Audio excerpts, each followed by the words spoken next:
This short promo was created using 4 images that were generated by Leonardo.ai and animated using Adobe AE.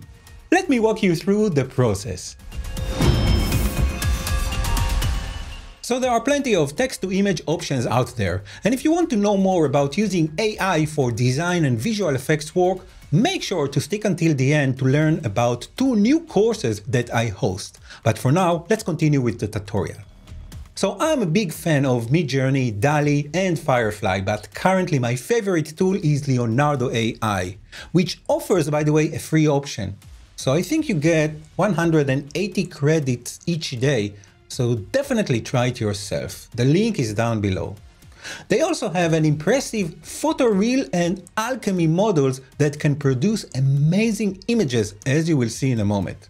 And I've used Leonardo.ai to help me articulate the strange case of Dr. Jekyll and Mr. Hyde, which, just in case you don't know, is a story about a lawyer who investigates strange occurrences between his old friend Dr. Henry Jekyll and the evil Edward Hyde, only to discover that they are basically the same person, with Jekyll transforming into Hyde through a special serum. Anyway, as you can see, I've already created a dozen of images, both for Dr. Jekyll and Mr. Hyde, with a couple of his lab figures as well. Now, if you want to try my prompt, let me know in the comments below and I will happily share it with you. So after a few tries, I downloaded the results that I liked with a plan to create a Photoshop document that I can later animate inside After Effects. Now, I must mention that recently, Leonardo.ai introduced an image to motion feature which will let you add motion to existing or new creations that you make with their platform. And although it has limited options, basically just one slider that controls the motion strength, it's still quite impressive, as you can see in these examples. But the problem that you probably see, and the problem that I have with this approach, is that each one of those videos, those images, is a separated movie. And we are basically losing the connection between the different characters. Now, I wanted to convey the transformation process from the sophisticated doctor to the monstrous Mr. Hyde as he struggles to control his alter ego. And in order to capture the intensity of this internal battle, my plan is to move the camera from one stage to another. So in this case, I'm going to use 3 images, actually 4 with the lab as a background, but you can create more in-between images if you want to indicate the morphing of this individual even further. So what I'm going to do now is open Photoshop. I already downloaded my favorite images, and then I brought them over here, and then I selected all of those subjects from the different images and placed each one of them as a different layer inside this multi-layered Photoshop file.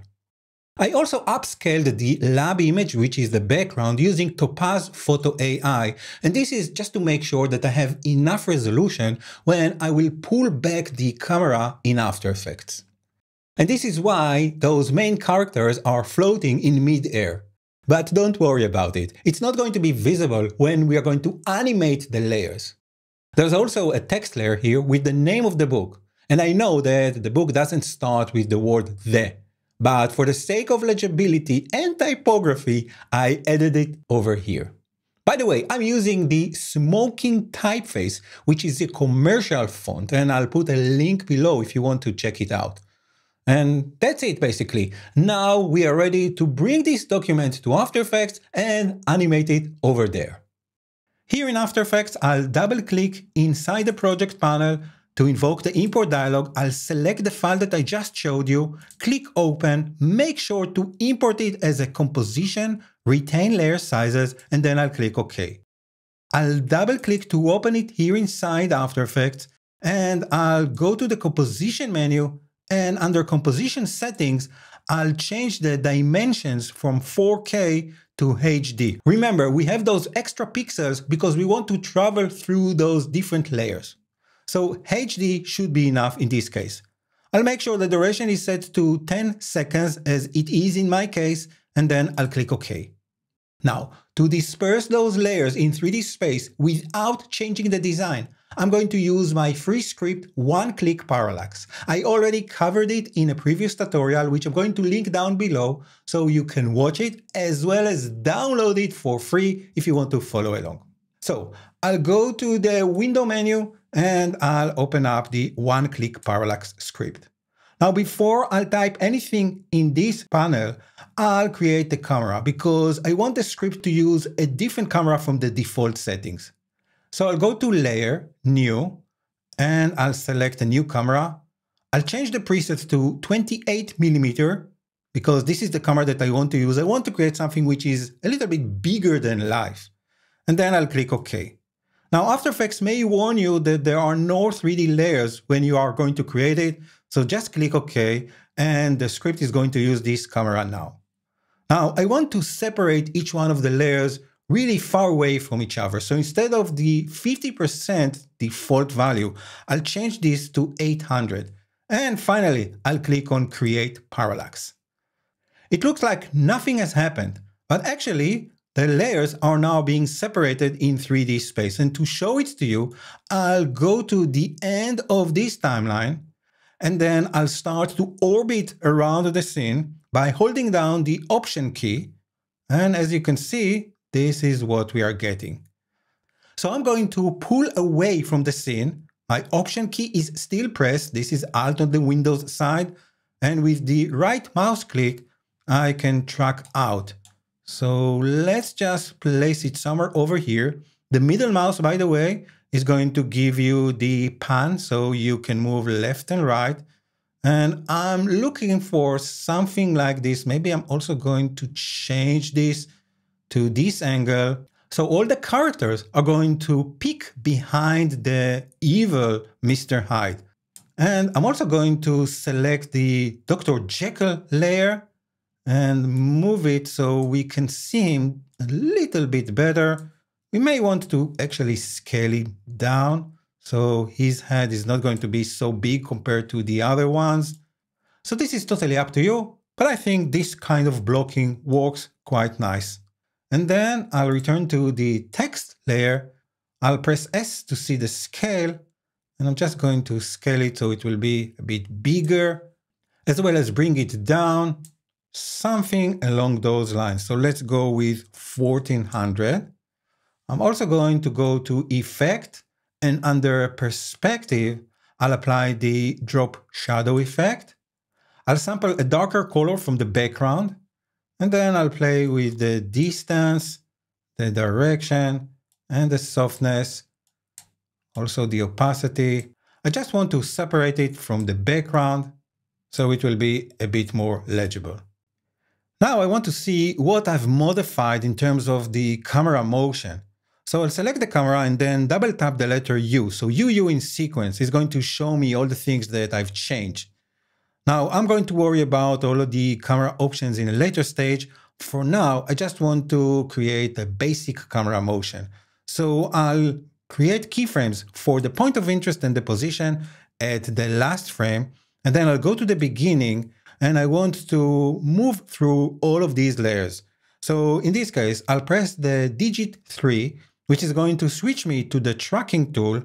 And then I'll hold down Shift because I want to multiply my mouse movement at least by 10. And then I'm going to start to drag somewhere over here. Now, in this point, I'm going to stop because I want to move through this oil lamp. So I'll switch to a different tool. I'll press 2, and this is going to give me the pan tool. Again, Shift is pressed down so I can move a bit quicker, and I really want to move through this light. So I'll pan to the left over here, and then I'll continue to track into the shot, maybe also a bit more up, and then I'll press the digit 3 again and track even further. Something like this is going to give me what I'm after, maybe even further. Now, to check how this looks, I can switch to Draft 3D, which is going to use the GPU to accelerate the rendering. Basically, if I press spacebar now, we're going to see a real-time result. So this is how it looks currently. It's very linear. We are going to work on the motion. And I also think I'll go to the end that I want to introduce a little bit of an orbit move. So I'll go to the beginning and then I'll press the digit 1 and this will switch us to the orbit tool. And I'll start from this angle.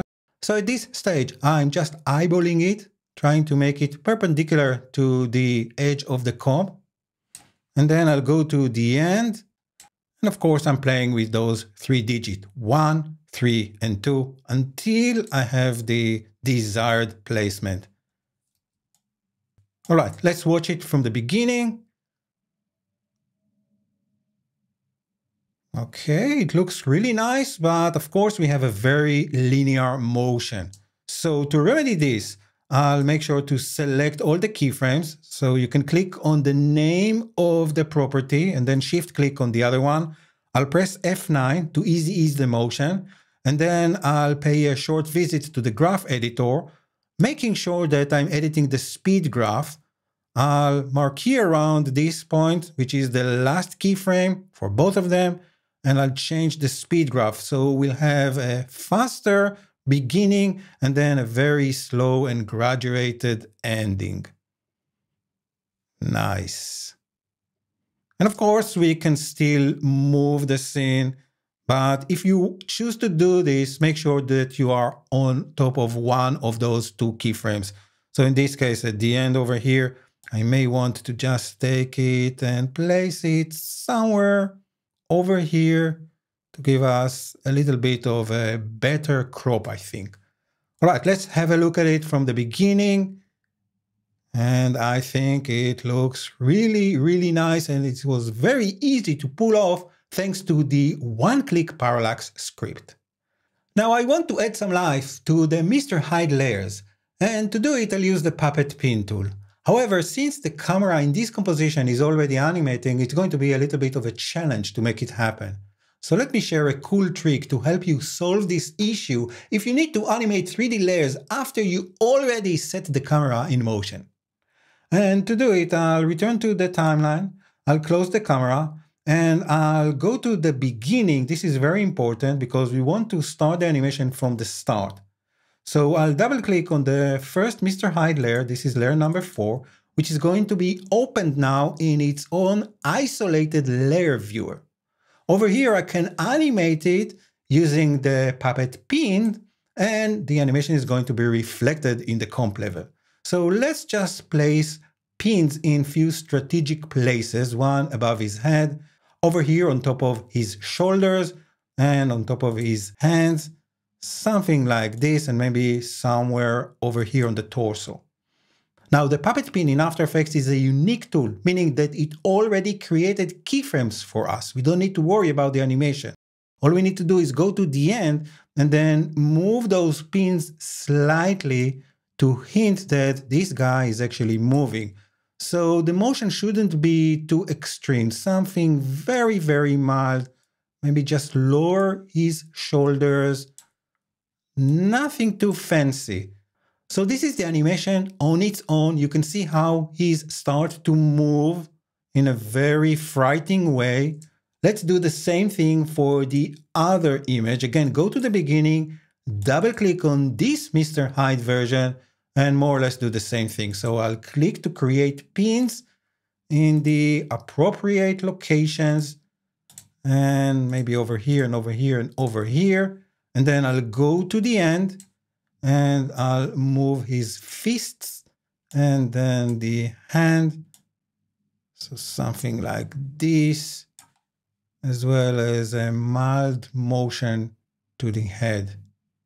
All right, I think this should suffice. I'll close the layer panel. And now everything is going to automatically be reflected here in the comp level. And now it's time to add some atmosphere, and we can do it using a few lights and maybe a couple of dust layers. Let's start with the lighting effect. So I'll make sure I'm at the end of this composition and nothing is selected. And then I'll add a new light. This is going to be a point light. The intensity is 100%. We don't need to cast shadows. So I'll click OK. And now I'll press T to show the light intensity. I'm also going to move it so it will be on top of the text here. And we can play with the intensity, make it maybe a bit more brighter. Let's go with 140 and create a keyframe. Then go to the beginning and let's make it a bit more darker at the start. So I'll lower it to 50%.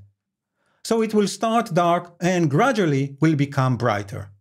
Now I also want to emphasize the oil lamp over here. So what I'll do is go to where I can see it around 3 seconds in my case, and I'll add another light, this time using a keyboard shortcut. So Command, Option, Shift L. This will be Control, Alt, Shift L on the Windows side. Another point light will serve us nicely, and I'll click OK.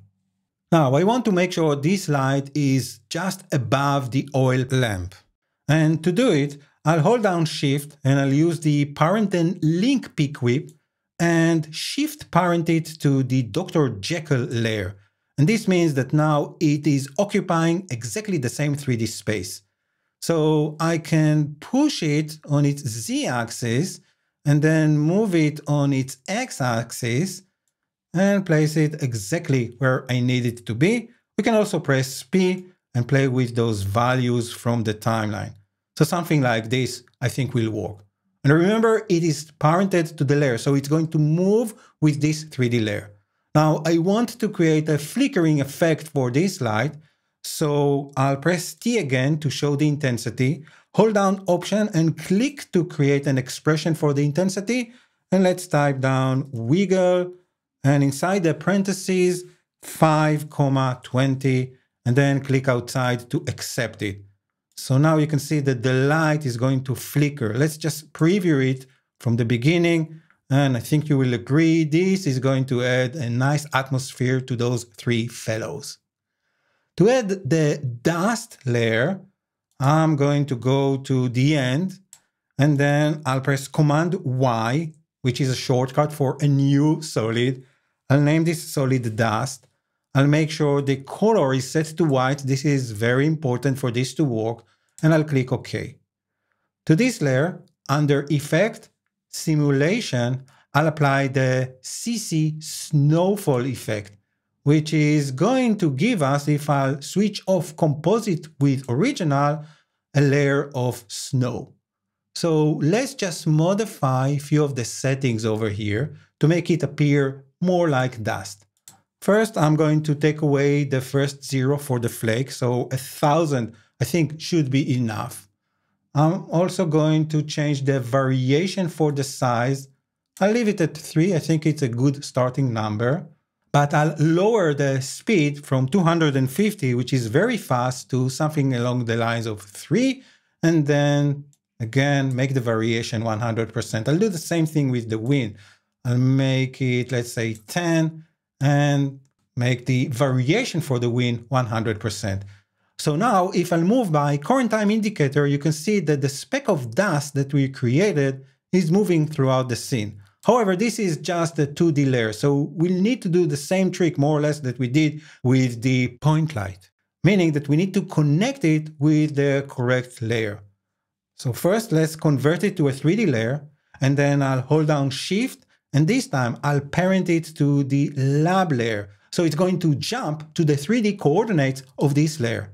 And to see how this works, I'll need to go all the way to the beginning, and then I'll press P to show the dust position, and I'm just going to move it closer to us, maybe -20. And then I'll need to make sure that it is covering the entire scene. So I'll press S and scale it. Let's go all the way to the end, making sure that it is still covering the entire scene. And I think this is going to work quite nicely. So we have a bit of specks in the background. Maybe we want a bit more. So let's duplicate this dust layer. But this time I'm going to shift parent it to the upper Mr. Hyde layer. So it's going to move to this 3D space. I'll press S and I'll scale it so it will cover the entire scene. And then P again, and move it just behind this guy. Okay, this is how it looks right now. Everything is very sharp and very crisp. And to help us sell this even better, we can enable depth of field for the camera and play with the focus distance and the blur levels.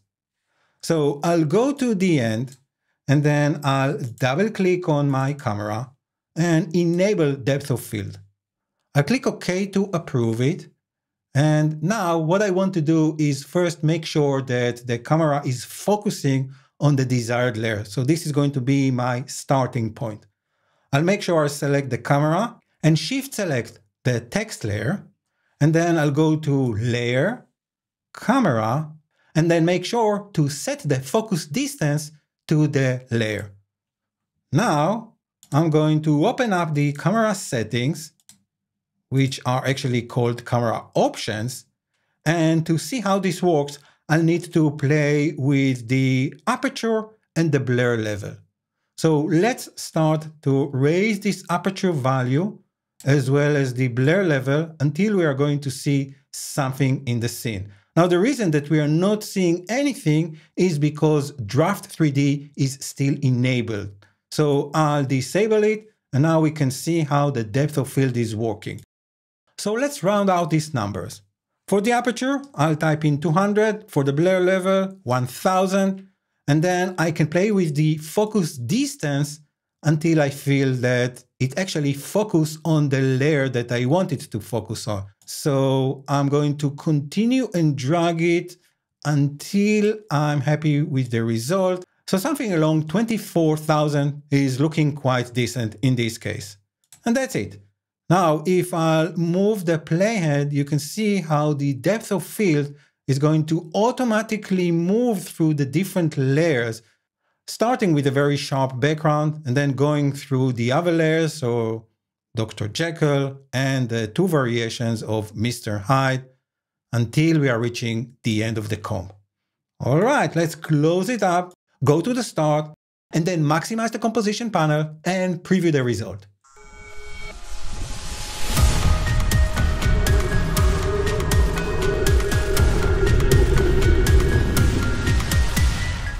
As always, you can dress it even further with more elements and additional stages between the Doctor and the Mister. But overall, I think I've managed to capture the mood that I was after. What do you think? Let me know in the comments below. Now, if you're intrigued by artificial intelligence and eager to discover how it can enhance your efficiency and creativity, I warmly invite you to explore Future Media Concepts' latest offering, live training workshops in collaboration with NAB Show. To learn more about this comprehensive technical training in areas like AE design, video editing, visual effects, audio and beyond, please visit the website. The link is in the description. You can also join me as I lead two dynamic courses, AI Design, the Future of Image Creation, and AI, Visual Effects and Motion, Crafting Visual Wonders with AI. These sessions will guide you through the utilization of cutting-edge tools such as Midjourney, DALL-E, Leonardo, Firefly, Runway, and many others, demonstrating how they can revolutionize post-production processes while highlighting the vital role of human creativity in visual effects. The workshops are highly interactive and hands-on, providing you with access to practical exercise files and the opportunity to pursue certification exams. Enrollment has already begun, and we still have spots available for the next 2 terms. So go ahead and register, and for a limited time, you can avail a special discount with the coupon code that you're seeing on screen. This offer is based on first come, first serve basis. So I hope we can meet in this training or in the next tutorial. Thank you so much for watching, and I will see you again soon.